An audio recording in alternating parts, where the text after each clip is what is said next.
Cinema doesn't just tell us stories, it makes us feel them in our own skin. When I first watched Tom Hooper's The Danish Girl, I wasn't just moved by the plot. I was overwhelmed by its textures, the rustle of silk, the heavy brushstrokes of oil paint, and the gasp of an awakening identity. We chose affect theory because movies aren't just about words, they are about feelings.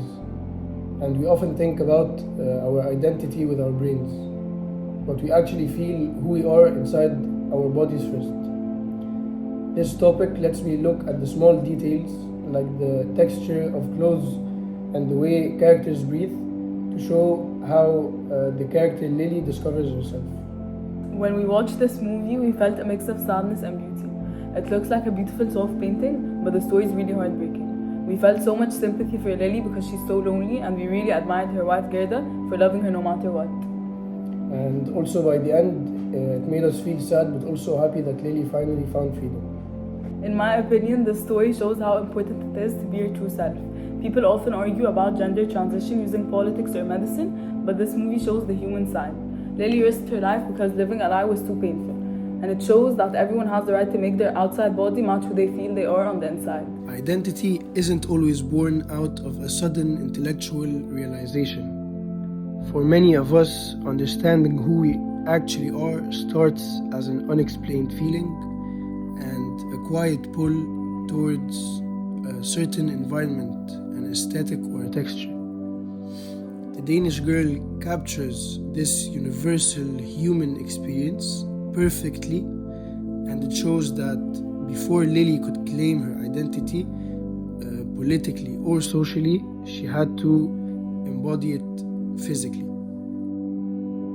Let's look at the formal structure of the film's turning point. In this scene, the camera treats the fabric not as a mere prop, but as an effective catalyst. The cinematography relies heavily on extreme close-ups and shallow depth of field. This forces the audience to lose focus on the wider room and focus entirely on the physical contact between skin and cloth. According to affect theory, affect is an intensity that passes between bodies. Here, the dress possesses an effective force that triggers something dormant within Einar. The performance relies entirely on micro-expressions. A slight parting of the lips, a sudden relaxation of the shoulders. It is a bodily, somatic awakening before it is ever a conscious decision. This exploration continues in the mirror scene. The lighting here transitions from the cold, harsh blues of early century Copenhagen to a softer and warmer, almost golden glow. Formally, the editing slows down, creating a lingering, contemplative pace. Lily is interacting with her own body as an effective landscape. She mimics female gestures, tracing her collarbone. The scene communicates a profound sense of gender euphoria purely through visual and sensory feedback. The effect here is a mixture of grief for the body she was given and also immense peace with the body she is discovering. The film uses the frame of the mirror to show a body shifting from an object being looked at to a subject truly feeling itself.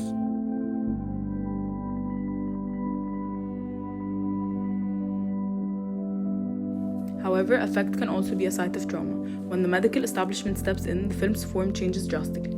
The camera angles become rigid and clinical, the warm textures are replaced by cold, sterile surfaces, the doctors attempt to intellectualize and pathologize what Lily feels physically, calling it madness.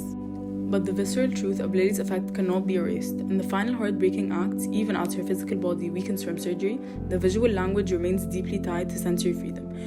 When her scarf escapes into the wind in the final frame, the film strips away all dialogue, leaving the audience with a pure affective sensation of released lightness and ultimate transcendence. Ultimately, The Danish Girl isn't just a biography.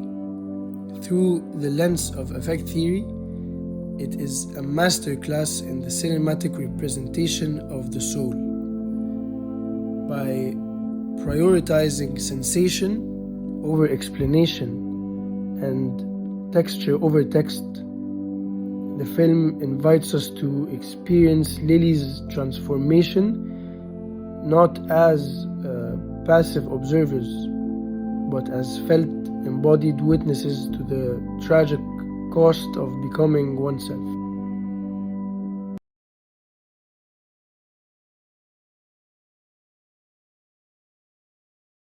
Tragic cost of becoming oneself.